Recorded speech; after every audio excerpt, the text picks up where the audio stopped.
YNC news కి స్వాగతం. ముందుగా ముఖ్యాంశాలు చూద్దాం.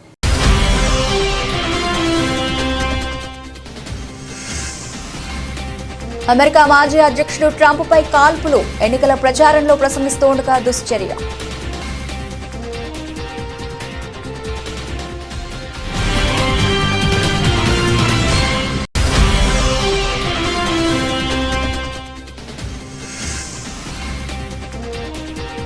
ఒడిశాలో హైదరాబాద్ యాత్రికుల బస్సుకు ప్రమాదం, డ్రైవర్ సహా ముగ్గురు మృతి.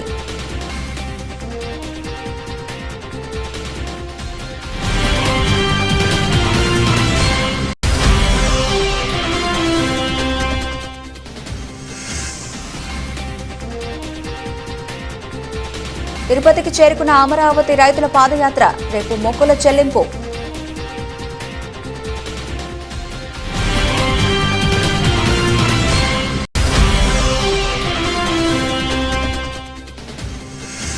మచిలీపట్నంలో ప్రభుత్వ ఆసుపత్రిలో శిశువు అపహరణ కలకలం, నర్సు వేషంలో వచ్చి తల్లి దగ్గర ఉన్న శిశువును అపహరించుకుపోయిన గుర్తు తెలియని మహిళ.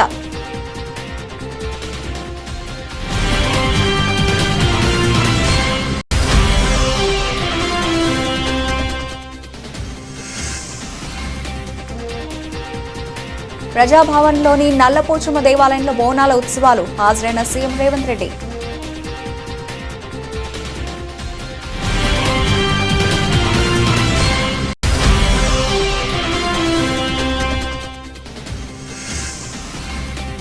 నూతన దంపతులు అనంత్ అంబానీ, రాధికాలకు ప్రధాని మోదీ ఆశీర్వదించి శుభాకాంక్షలు తెలిపిన ప్రధాని.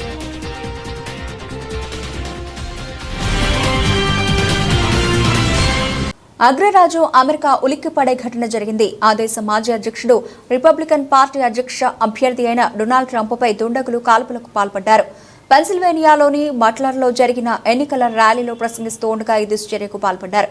ట్రంప్కు చెవి దగ్గర తీవ్రమైన గాయమైంది, తీవ్ర రక్తస్రావమైంది. బుల్లెట్ తగిలిన విషయాన్ని గుర్తించిన వెంటనే ట్రంప్ తాను ఉన్న ప్రదేశంలో కిందికి వంగారు. తక్షణమే అప్రమత్తమైన భద్రతా సిబ్బంది మాజీ అధ్యక్షుడికి రక్షణ కవచాన్ని ఏర్పాటు చేశారు.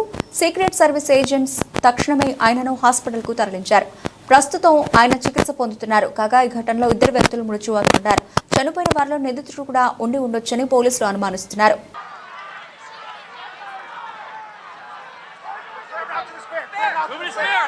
When you're ready, on you. Ready? Move! Up! Move! Go! Up! Hawkeye's here. Hawkeye's here, move it to the stair. Stair, get ready. Stair, get ready. We ready?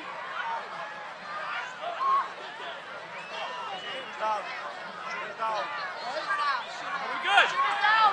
Shooters down. Are we good to move? Shooters down. We're good to move. Clear. We're Let's clear. move. We're Let's clear. move. We're clear.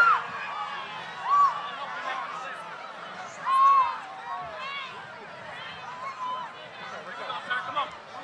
Let me get my shoes. Let me get my shoes. I got you, sir. I got you, sir. Let me get my shoes, sir. Hold that in your head. It's bloody. So we gotta move to the bus. Move to the bus. Let me get my shoes. Okay, my shoe down. My shoe. Watch out. Wait.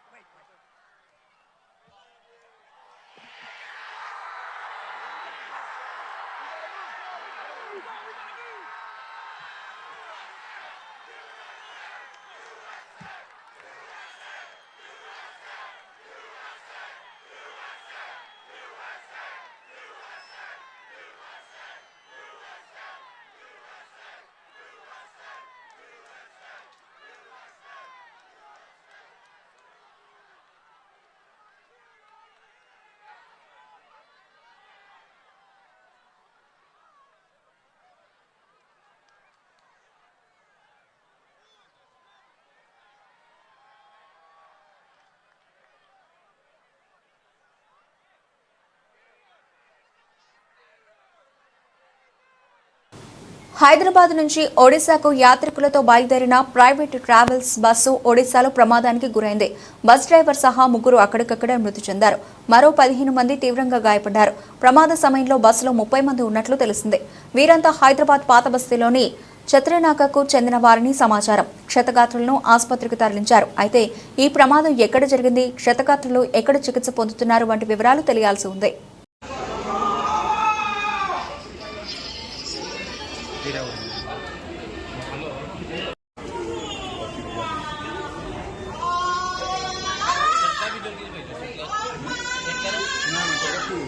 Amaravati రైతుల పాదయాత్ర నిన్న తిరుపతికి చేరుకుంది. నేడు కాలిబాటలో తిరుమలకు చేరుకుని సోమవారం స్వామివారికి మొక్కులు చెల్లించుకుంటారు. ఆంధ్రప్రదేశ్ కూటమి ప్రభుత్వం ఏర్పాటు కావడంతో దీక్ష విరమించిన అమరావతి రైతులు గత నెల 24న అమరావతి వెంకటపాల నుంచి తిరుమలకు పాదయాత్రగా బయలుదేరారు. మొత్తం 30 మంది రైతులు 17 రోజుల పాటు 433 కిలోమీటర్ల దూరం ప్రయాణించి నిన్న తిరుమలకు చేరుకున్నారు. అలిపిరి నుంచి నేడు కాలినడకన తిరుమల చేరుకుంటారు. రేపు స్వామివారిని దర్శించుకుని మొక్కులు చెల్లించుకుంటారు.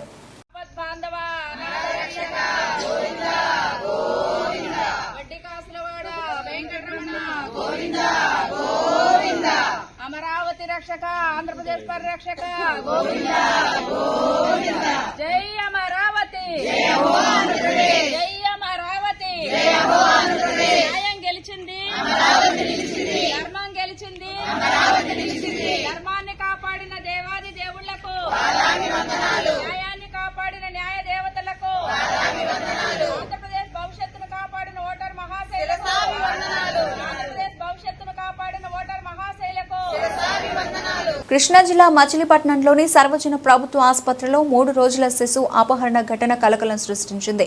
నిన్న అర్ధరాత్రి గుర్తు తెలియని మహిళ నర్సు వేషంలో వచ్చి తల్లి దగ్గర ఉన్న శిశువును అపహరించుకుపోయింది. కాసేపటి తర్వాత లేచి చూసిన తల్లి బిడ్డ కనిపించకపోవడంతో కుటుంబ సభ్యులకు చెప్పింది. వారు పోలీసులకు ఫిర్యాదు చేశారు.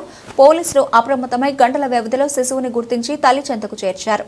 నా పేరు స్వరూప అండి. నేను 9వ తారీఖున ఇక్కడ 9వ తారీఖు నైట్ జాయిన్ అయ్యాము. ఆపరేషన్ చేశారు. అయితే నైట్ ఏమైందంటే బాబుని వేసుకుని పడుకున్నాను. నేను వాష్రూమ్కి వెళ్దామని లేచేసరికి నేను పిలవకుండానే వచ్చింది. నాకు హెల్ప్ చేయడానికి వచ్చి నన్ను లేపింది. నేను వాష్రూమ్కి వెళ్ళి వచ్చేదాకా బాబు దగ్గర ఉండి ఇంకా నేను బాబు దగ్గర పడుకున్నాను. నిద్రలోకి వెళ్ళగానే ఇంకా బాబుని తీసుకుని వెళ్ళిపోయిందండి. ఆవిడెవరో కూడా మాకు తెలియదు.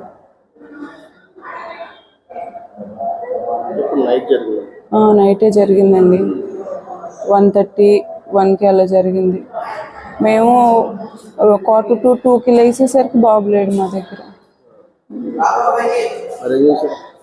ఇంకా అలా మా నాన్న కింద ఉంటే మా నాన్నకి చెప్తే ఇంకా సెక్యూరిటీ వాళ్ళందరూ వచ్చి వెతికారు. మా బాబాయ్ వాళ్ళందరూ వచ్చి పోలీసులు ఫోన్ చేశారు. ఇంకా అక్కడికక్కడే అందరూ ఇన్ఫర్మేషన్ అంతా గ్యాదర్ చేసేసి వాళ్ళు రామానాయుడుపేట అంట వాళ్ళది కిడ్నాప్ చేసిన వాళ్ళే అక్కడ దొరికాడు బాబు. ఇంకా తీసుకొచ్చి పోలీసులు మాకు అప్పచెప్పారు. బాబుని అప్పచెప్పారు. మార్నింగ్ 5-6 కల్లా మాకు బాబుని అప్పచెప్పారు. బాబుకి ఇంకా వెంటిలేషన్లో ఐసీయూలో పెట్టారు. కొంచెం నీరసంగా ఉందనేసి. అంతేండి. బాబుకి బాగానే ఉందండి. కొంచెం నీరసంగా ఉందనేసి ఐసీయూలో పెట్టారు. సెలైన్ ఎక్కుతుంది.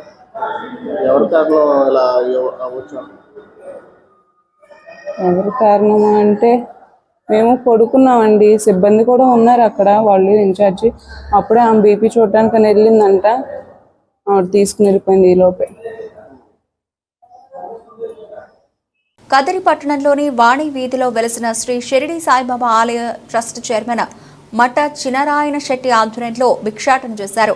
ఈ నెల 21వ తేదీన ఆదివారం జరగనున్న గురు పౌర్ణమి వేడుకలో భాగంగా శనివారం భిక్షాటన చేసినట్లు చైర్మన్ తెలిపారు. ఆలయంలో భక్తులకు పెద్ద స్థాయిలో అన్నదానం ఏర్పాటు చేశారు. అలాగే ఆలయ కమిటీ సభ్యులు భక్తులు పాల్గొన్నారు. భక్తులందరికీ విజ్ఞప్తి, కదిరి పట్టణంలో రాణి స్ట్రీట్ యందు వెలిసినటువంటి బాబా మందిరంలో గురు పౌర్ణిమ మహోత్సవం చాలా వైభవంగా జరుపుతున్నాము. అందులో భాగంగా మొట్టమొదట ఈ దినం శనివారం రోజు భిక్షా కార్యక్రమం మొదలుపెట్టాము.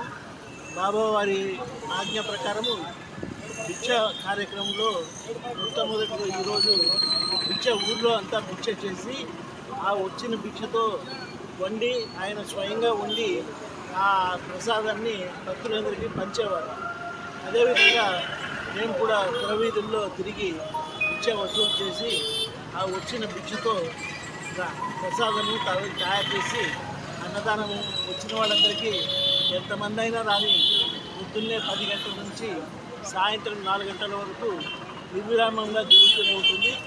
కాబట్టి భక్తాదులందరూ ఆ రోజు ఇచ్చేసి ప్రసాదాలను స్వీకరించి తీర్థ ప్రసాదాలు స్వీకరించి మమ్మల్ని ఆనందించవలసింది.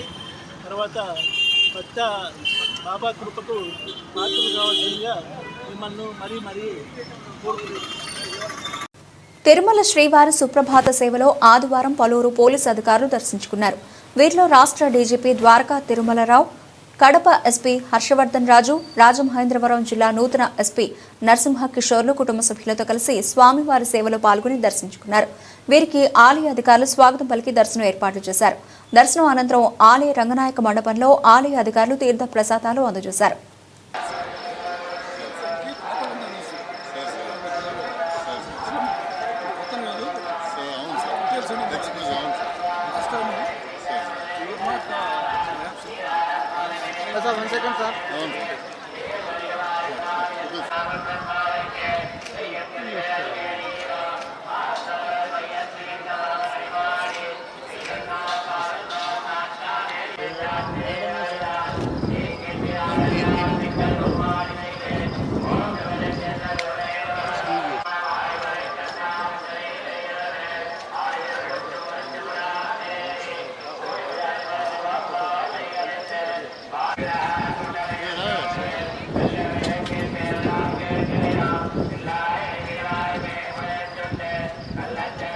టీడీపీ నాయకులు, వైసీపీ కార్యకర్తలు ముస్లిం మైనార్టీలపైన దాడులు ఆపకపోతే ప్రతిఘటిస్తామని వనగానపల్లె మాజీ ఎమ్మెల్యే కాటసాని రామిరెడ్డి హెచ్చరించారు. శనివారం పట్టణంలోనే ఆయన మాట్లాడారు. ముస్లిం యువకులపై టీడీపీ కార్యకర్తలు అన్యాయంగా దాడి చేశారని ఆరోపించారు. పోలీసులు ఉన్నారని, అధికారం ఉంది కదా అని ఇష్టానుసారంగా ప్రవర్తిస్తే సహించేది లేదన్నారు. అలాగే కొనసాగితే ప్రజలే తిరుగుబడే రోజులు వస్తాయన్నారు. ఈరోజు మీ పార్టీకి ఓటు వేసినారు. మీకు అన్ని విధాలుగా ఈరోజు ఈ పార్టీలోకి సంపూర్ణమైన మెజార్టీ కూడా టౌన్ నుంచి కూడా టీడీపీకే రావడం జరిగింది. అయినప్పటికీ కూడా ఈరోజు ముస్లింలు యువకులు మీద దాడులు చేసి వాళ్ళను మరి భయభ్రాంతికి గురి చేసి ఇంకా భయపెట్టాలని చెప్పి ప్రయత్నం చేస్తూ ఉన్నారు. ఏదో ఒకరోజు ఖచ్చితంగా తిరగబడే రోజు కూడా అది త్వరలోనే వస్తుంది. కాబట్టి జాగ్రత్తగా ఉండండి. మీరు ఈరోజు ఈ ముస్లింలు యువకుల మీద ఎందుకు దాడి చేస్తూ ఉన్నారు? వాళ్ళు చేసిన పాపం ఎక్కడ? మరి ఈరోజు వాళ్ళు ఏదో ప్రశాంతంగా ఎప్పుడు కూడా మరి ఎంతోమంది ఎమ్మెల్యేలు వచ్చినారు. గతంలో నేను కూడా 2 సార్లు ఎమ్మెల్యేగా ఉన్నాను. ఎక్కడ కూడా ముస్లింల జోలికి వెళ్లకుండా, ముస్లింలు అంటే మాకు ప్రత్యేకమైన అభిమానం ఉంది. మరి వాళ్ళు ఓట్లు వేసినా వేయకపోయినా కూడా మరి అటువంటి ముస్లింల మీద, హిందువుల మీద ఎందుకు దాడులు చేస్తూ ఉన్నారు? మరి ఈరోజు ప్రతి పార్టీలో కూడా కార్యకర్తలు అనేది ప్రతి పార్టీకి ఉండడం సహజంగా ఉంటుంది. మరి మీ పార్టీలో ఉన్నారు, మరి మేము కూడా 5 సంవత్సరాలు ఎమ్మెల్యేగా ఉన్నాను, గతంలో ఉన్నాను. ఎప్పుడు కూడా ఇటువంటి పరిస్థితులు, ఇటువంటి భయానక పరిస్థితులు ఎప్పుడు కూడా లేవు. ఈరోజు ప్రతిదానికి ఈరోజు పోలీసును అడ్డం పెట్టుకొని ఏం చేసినా కూడా మా కేసులు ఉండవు. ఒక పొగరు, ఎందుకంటే మాకు అధికార పార్టీ ఉంది, మాకు మంత్రి ఉన్నాడు అని ఒక పొగురుతో ఈరోజు ఈ కార్యకర్తలు చేస్తూ ఉన్నారు. అది ఎన్నో రోజులు కూడా మేము సహించే ప్రసక్తి లేదు. ఎప్పుడో ఒకసారి ఖచ్చితంగా దీనికి మరి ఒక పరిష్కారం అంటే ఖచ్చితంగా త్వరలోనే ఉంటుందని చెప్పి కూడా తెలియజేస్తూ ఉన్నాం. ఈ యొక్క దాడులు అనేది మరి ఈరోజు చాలా వరకు అన్ని ప్రాంతాల్లో కూడా, ఎందుకంటే గతంలో ఎన్నడూ లేని విధంగా కూడా చేయడం జరుగుతూ ఉంది. కాబట్టి ఈరోజు ఈ యొక్క మేనిఫెస్టో ఏదైతే ఉందో, మీరు ప్రభుత్వం వచ్చింది, ఈ ప్రభుత్వము మరి దీన్ని ఈ మేనిఫెస్టో ఏదైతే ఉందో మీరు ఈ యొక్క పథకాలు ఏవైతే ఈ యొక్క సూపర్ 6 అని పథకం ఏదైతే పెట్టినారో అవన్నీ కూడా ప్రజలకు అందజేసి మంచి పేరు సంపాదించుకోవాలి. దాన్ని ఏదో విధంగా కప్పిపుచ్చుకోవడానికి, మసిపూసి మారేడుగా చేసేదానికి ప్రయత్నాలన్నీ చేస్తూ ఉన్నారు. కాబట్టి ఈరోజు మా పేదలకు అందించే రేషన్ బియ్యాన్ని తక్కువ ధరకు కొనుగోలు చేసి సొమ్ము చేసుకుంటున్న మాఫియాను నిలువరించేందుకు ప్రభుత్వం చర్యలు తీసుకుంటోందని రాజాం ఎమ్మెల్యే మురళీమోహన్ ఆదివారం అన్నారు. ఎక్కడైనా రేషన్ బియ్యం రవాణా చేస్తే అధికారులకు సమాచారం ఇవ్వాలని కోరారు. అక్రమార్కులు అడ్డదారుల్లో విదేశాలకు రేషన్ బియ్యాన్ని ఎగుమతి చేస్తున్నారని తెలిపారు. ఇక్కడ 15 రూపాయలు కొని విదేశాల్లో 100 రూపాయలకు అమ్ముతున్నారని అన్నారు. మంత్రి మనోహర్ గారు కూడా మరి అన్ని జిల్లాలు తిరుగుతూ ఈరోజు మరి పీడిఎస్ రైస్ ఏ విధంగా మరి దొంగతనం చేయబడింది అవన్నీ కూడా కంట్రోల్ చేయడం జరుగుతుంది. ఇప్పటికి కూడా ప్రభుత్వం కొన్ని వేల కోట్ల రూపాయలు ఖర్చు పెడుతున్నాం. అందుకు దయచేసి పౌరులందరూ కూడా అలర్ట్గా ఉండాలి. ఇలాంటి దొంగ బియ్యాన్ని ఎవరైనా ఎక్స్పోర్ట్ చేసినా కొన్నా ఇమీడియట్గా ప్రభుత్వానికి లేకపోతే మాకు చెప్తే డెఫినెట్గా వారి మీద యాక్షన్ తీసుకుంటాం. ఎందుకంటే బియ్యం చాలా వరకు కూడా విదేశాలకు ఎగుమతి అవుతుంది. ఇక్కడ 15 రూపాయలు తీసుకొని మరి విదేశాల్లో 100 రూపాయలు కూడా అమ్ముకునే పరిస్థితి ఉంది. ఇది పెద్ద స్కాము. ఇన్ని సంవత్సరాలు ఏ ప్రభుత్వం కూడా దీని మీద దృష్టి పెట్టలేదు. కానీ చంద్రబాబు నాయుడు గారు అలాగే ఈరోజు దాని కన్సర్న్ మినిస్టర్ మనోహర్ గారు కూడా చాలా దృష్టి పెట్టడం వల్ల ఈరోజు స్కామ్లన్నీ బయటకు వస్తున్నాయి. దయచేసి ఇవన్నీ కూడా అంటే మన యొక్క స్థితిగతులే మారాలి అంటే అన్నీ ట్రాన్స్పరెంట్గా ఉండాలి. ఈ ప్రభుత్వం అన్ని విధాలా ట్రాన్స్పరెంట్గా ఉంటుంది. ప్రభుత్వంపై వైసీపీ నేతలు చేస్తున్న వ్యాఖ్యలపై టీడీపీ నేత బుద్ధ వెంకన్న తీవ్ర స్థాయిలో ఫైర్ అయ్యారు. విజయవాడలోని తన కార్యాలయంలో ఆయన మాట్లాడుతూ మాజీ మంత్రులు గుడివాడ అమర్నాథ్, పేర్ని నాని మతి భ్రమించి మాట్లాడుతున్నారని ఎద్దేవా చేశారు. ప్రజలు చీకొట్టినా ఇంకా వైసీపీ నాయకులకి సిగ్గు రాలేదని అన్నారు. నెల రోజుల్లో రాష్ట్రంలో చంద్రబాబు అనేక మార్పులను తీసుకొచ్చారని ఆయన స్పష్టం చేశారు. పదవికాంక్ష తప్ప వేరేదే లేదు. ప్రజల గురించి పట్టించుకోవడం కానీ ప్రజా సేవ చేయడం కానీ జగన్మోహన్ రెడ్డి దగ్గర నుంచి కింద స్థాయి వరకు పదవికాంక్ష తప్ప వేరే ఆలోచనే లేదు. మరి ఈయనకి ఏమైనా కళ్ళకు వచ్చి చెప్పాడేంటి బీపీసీఎల్ రాష్ట్రానికి 60,000 కోట్లు తీసుకొస్తారని? మరి జగన్మోహన్ రెడ్డి ఎందుకు చెప్పలేదు ఆ రోజు ప్రజలకి? చంద్రబాబు నాయుడు గారి మీద నమ్మకంతో ఇవాళ బీపీసీఎల్ వాళ్ళు 60,000 కోట్లు ఇక్కడ పెట్టుబడి పెట్టడానికి వస్తున్నారు. అంతేగాని జగన్మోహన్ రెడ్డి ముఖ్యమంత్రిగా ఉంటే 60,000 కోట్లు ఇక్కడ పెట్టుబడి పెడితే అందులో మొత్తం 30,000 కోట్లు జగన్మోహన్ రెడ్డి కొట్టేస్తాడని తెలిసి ఏ కంపెనీలు కూడా ఇక్కడ పెట్టుబడులు పెట్టడానికి రాలేదు.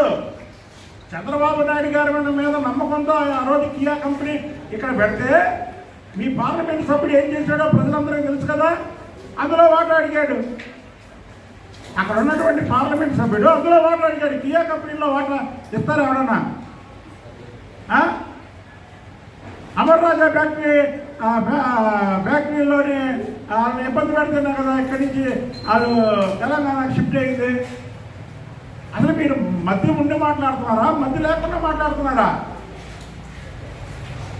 వీళ్ళు ఎప్పుడైతే పేరు నాని వాళ్ళ కొడుకు ఓడిపోయాడో, ఎప్పుడైతే ఈ అమర్నాథ్ రెడ్డి హైయెస్ట్ మెజార్టీ, సిగ్గు కూడా లేదు, సిగ్గు ఉన్నారు మాట్లాడడానికి.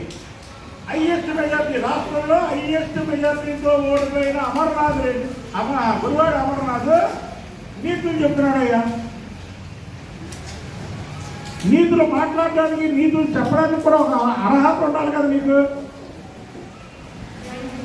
ఎక్కడ మీకు అర్హత? హైయెస్ట్ మెజార్టీతో ఓడిపోయి మళ్ళీ తొగనమ్మ అని మైకుల ముందుకు వచ్చి అబద్ధాలు ఆడతాం. భోగాపురం ఎయిర్పోర్టు జగన్మోహన్ రెడ్డి గారి హయాంలో చేశారంట. అది చంద్రబాబు నాయుడు గారు భోగాపురం ఎయిర్పోర్ట్ తీసుకొచ్చారు. తర్వాత మీరు దాన్ని నాశనం చేశారు. మళ్ళీ నిన్న కేంద్ర మంత్రి రామ్మోహన్ నాయుడు గారితో మళ్ళీ భోగాపురం ఎయిర్పోర్టు 10వ రోజుకల్లా అయిపోవాలంటే అప్పుడు అధికారులు అడిగితే 30 డిసెంబర్ 2026 అంటే అంతకంటే ముందు జూన్ 30 పూర్తి చేయమన్నారు చంద్రబాబు గారు. గత వైసీపీ హయాంలో ప్రజా పంపిణీ వ్యవస్థను పూర్తిగా నిర్వీర్యం చేశారని సెంట్రల్ ఎమ్మెల్యే బోండా ఉమామహేశ్వరరావు అన్నారు. శనివారం విజయవాడ సింగ్ నగర్ రైతు మార్కెట్లో బియ్యం, కందిపప్పు ప్రత్యేక కౌంటర్ను ఆయన ప్రారంభించారు. ఈ సందర్భంగా ఉమా మాట్లాడుతూ పేదవారికి ఉపశమనం కలిగించే విధంగా కూటమి ప్రభుత్వం రాష్ట్ర వ్యాప్తంగా ఉన్న అన్ని రైతు మార్కెట్లలో ఈ కౌంటర్లను ప్రారంభించిందని అన్నారు. రైతు బజార్ షాప్లో అమ్మటం జరుగుతుంది గవర్నమెంట్ ఆధ్వర్యంలో. అలాగే కందిపప్పు కూడా 160 రూపాయలు, 160 రూపాయలు కిలో కందిపప్పు, క్వాలిటీ కందిపప్పు కవర్స్లో పెట్టి కిలో ప్యాక్ చేసి అది కూడా ఇవ్వటం జరుగుతుంది. ఇది ప్రజలకు ఎంతో సౌకర్యం. మొన్ననే మంత్రి నాదెండ్ల మనోహర్ గారు తూర్పు నియోజకవర్గంలో రైతు బజార్లో స్టాల్ను ఓపెన్ చేయడం జరిగింది. ఇవాళ రాష్ట్రం మొత్తం అన్ని రైతు స్టోర్ బజార్లో కూడా దీన్ని స్టోర్స్ని ఓపెన్ చేయడం జరుగుతూ ఉంది. ఇంతే కాకుండా భవిష్యత్తులో రేషన్ డిపోల్లో కూడా ఈ నిత్యావసర సరుకులైనటువంటి బియ్యంలో 2-3 రకాలు, అలాగే కందిపప్పు, అలాగే పామాయిలు, ఆయిలు, ఇంకా మిగిలినటువంటి సరుకులన్నింటిని కూడా పెడతానికి ప్రయత్నాలు జరుగుతూ ఉన్నాయి. గతంలో తెలుగుదేశం ప్రభుత్వం ఉన్నప్పుడు ఒక రేషన్ డిపోనే సూపర్ మార్కెట్గా చేసాం. అన్ని నిత్యావసర సరుకులు అందుబాటులో తీసుకొచ్చాం. మళ్ళా ఇవాళ చంద్రబాబు నాయుడు గారు ముఖ్యమంత్రి అయినాక దాని మీద దృష్టి పెట్టారు. గతంలో 5 ఏళ్ళు ప్రజా పంపిణీ వ్యవస్థ జగన్మోహన్ రెడ్డి పరిపాలనలో నిర్వీర్యమైంది. ఈరోజు మళ్ళా వాటికి పూర్వ వైభోగం వచ్చింది. ప్రజలందరూ కూడా ఈ సేవల్ని వినియోగించుకోవాలని కూడా తెలియజేస్తా ఉన్నాం. క్వాలిటీ కందిపప్పుని, క్వాలిటీ బియ్యాన్ని తక్కువ ధరకే రైతు బజార్లో కొనమని కూడా ప్రజలకు విజ్ఞప్తి చేస్తాం. ఖమ్మం నగరంలోని గోపాలపురం వద్ద ఆదివారం ఆగి ఉన్న లారీని కార్గో వాహనం ఢీకొట్టింది. ఈ ప్రమాదంలో డ్రైవర్ స్వల్ప గాయాలతో బయటపడ్డాడు. స్థానికులు డ్రైవర్ను సమీప హాస్పిటల్కు తరలించారు. జాతీయ రహదారిపై లారీ పార్కింగ్ చేయడంతో ప్రమాదం చోటు చేసుకుంది. స్థానికుల సమాచారం మేరకు ఘటనా స్థలానికి చేరుకున్న పోలీసులు దర్యాప్తు చేపట్టారు.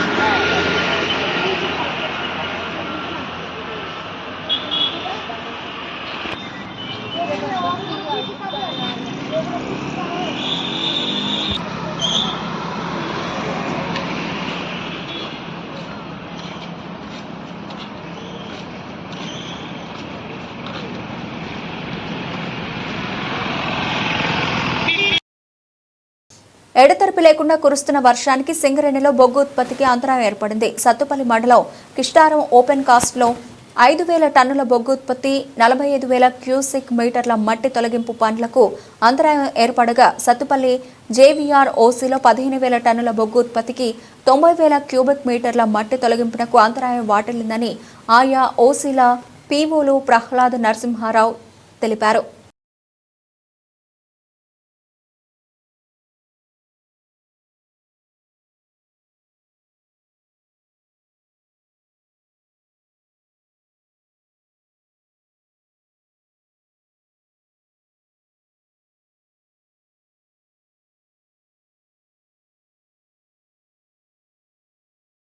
ఆషాఢ మాసం సందర్భంగా ప్రజాభవన్లోని నల్లపోచమ్మ దేవాలయంలో నిర్వహిస్తున్న బోనాల ఉత్సవాలకు విచ్చేసిన సీఎం రేవంత్ రెడ్డికి స్వాగతం పలికిన డిప్యూటీ సీఎం భట్టి విక్రమార్క, ఆయన సతీమణి నందిని మరియు కుటుంబ సభ్యులు. బోనాల ఉత్సవాలకు హాజరైన మంత్రులు పొన్నం ప్రభాకర్, దుద్దిళ్ల శ్రీధర్ బాబు, పొంగులేటి శ్రీనివాసరెడ్డి, కొండా సురేఖ, ప్రభుత్వ సలహాదారు వేమిరెడ్డి నరేందర్ రెడ్డి తదితరులు.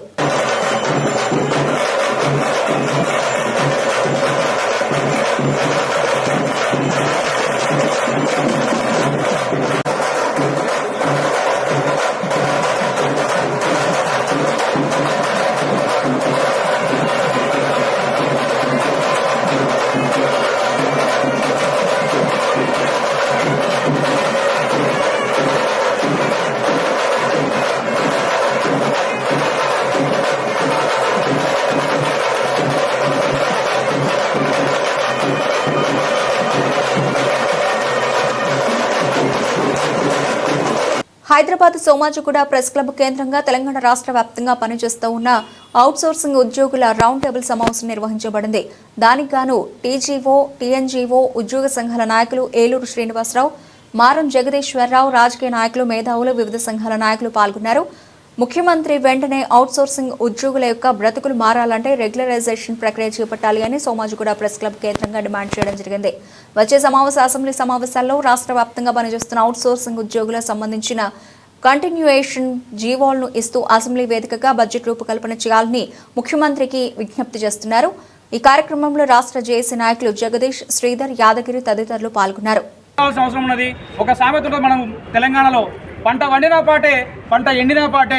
మన తెలంగాణ అవుట్సోర్సింగ్ ఉద్యోగులు ఎట్లా ఉందంటే ఒడవడి ముచ్చట. కొద్దిగా దాకా మాట్లాడినా కూడా ఇది ఒడవడి ముచ్చట. కాబట్టి కొత్త సీసాలో పాత మందు అనే విధంగా కాకుండా వచ్చిన మన కాంగ్రెస్ ప్రభుత్వం, గౌరవ ముఖ్యమంత్రి రేవంత్ రెడ్డి గారు మన అవుట్సోర్సింగ్ ఉద్యోగుల జీవితాల్లో వెలుగు నింపాలని, ప్రతి నెల ఉద్యోగుల జీవితాలకి సంబంధించిన జీతాలని అకౌంట్లో వేసే విధంగా ఎవ్రీ ఇయర్ కంటిన్యూషన్ ఇవ్వాలి. పే స్కేల్ విధానం ఇస్తే వచ్చిన నష్టం ఏందో మరి గత ప్రభుత్వంలో అందరం స్వేచ్ఛ లేకుండా బతికినాం. ఇప్పుడు స్వేచ్ఛ వాయువులు పీల్చే వాతావరణంలోకి వచ్చినాం కాబట్టి 100% న్యాయం జరగాలని ఆశించడమే కాదు, ఇదొక ఉద్యమంలాగా మనం అందరం ముందుకు తీసుకోవాలి. తెలంగాణలో మరొక ఉద్యమం జరుగుతుంది అంటే ఇది అవుట్సోర్సింగ్ ఉద్యమం అని చెప్పుకోవాలి. ఇప్పటికీ ప్రమాదంలో చనిపోయిన కుటుంబాలని ఏ ప్రభుత్వం ఆదుకోలేదు. మేమైతే చెప్తున్నాం, అవుట్సోర్సింగ్ ఉద్యోగుల పక్షాన అవుట్సోర్సింగ్ ఉద్యోగి చనిపోతే వచ్చిన జీతాల నుంచి వెళ్ళి తలా 500 1000 ఇచ్చి ఆ కుటుంబాన్ని కాపాడుకుంటున్నాం. ప్రభుత్వాలకి ప్రమాద బీమా ఇవ్వాలని తెలియదా? కడుపులో పెట్టుకోవాలని చూసుకొని తెలియదా? మరి ఎందుకు ఇంత వివక్ష గురవుతున్నాం? మరి మనలో మన ఐక్యత లేకనా, లేకపోతే ప్రభుత్వాల అంగరంగ వైభవంగా యావత్ దేశం దృష్టిని ఆకర్షించేలా శుక్రవారం వైవాహిక బంధంలోకి అడుగుపెట్టిన అనంత్ అంబానీ రాధికా మర్చెంట్ దంపతులను ప్రధానమంత్రి నరేంద్ర మోదీ దీవించారు. శనివారం రాత్రి ముంబైలోని జియో వరల్డ్ సెంటర్లో జరిగిన శుభాశీర్వాద్ వేడుకకు ఆయన హాజరయ్యారు. నూతన దంపతులను ఆశీర్వదించి శుభాకాంక్షలు తెలిపారు. అనంత్ అంబానీ తండ్రి, ఆసియాలోని అత్యంత సంపన్న వ్యక్తి ముఖేష్ అంబానీ, నీతా అంబానీతో పాటు కుటుంబ సభ్యులందరినీ ప్రధాని మోదీ పలకరించారు. తన కొడుకుని ఆశీర్వదించేందుకు వచ్చిన ప్రధాని మోదీకి ముఖేష్ అంబానీ సాదర స్వాగతం పలికారు.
బులెటిన్ ముగించే ముందు హెడ్లైన్స్ మరోసారి.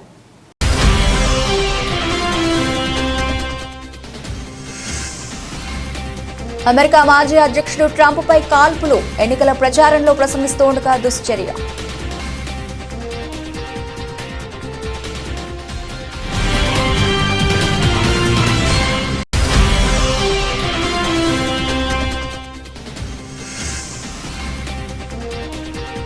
ఒడిశాలో హైదరాబాద్ యాత్రికుల బస్సుకు ప్రమాదం, డ్రైవర్ సహా 3 మృతి.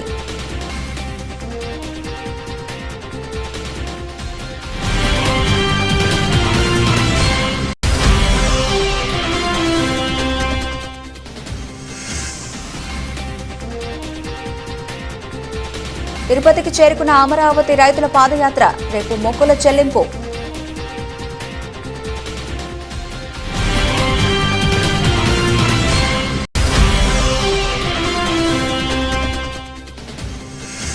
మచిలీపట్నంలో ప్రభుత్వ ఆసుపత్రిలో శిశువు అపహరణ కలకలం, నర్సు వేషంలో వచ్చి తల్లి దగ్గర ఉన్న శిశువును అపహరించుకుపోయిన గుర్తు తెలియని మహిళ.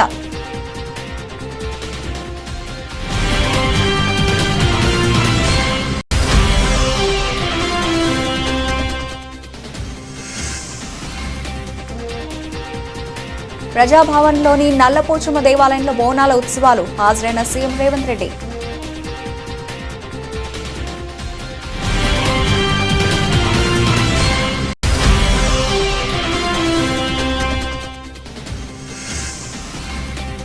నూతన దంపతులు అనంత్ అంబానీ, రాధికాలకు ప్రధాని మోదీ ఆశీర్వాదం, ఆశీర్వదించి శుభాకాంక్షలు తెలిపిన ప్రధాని.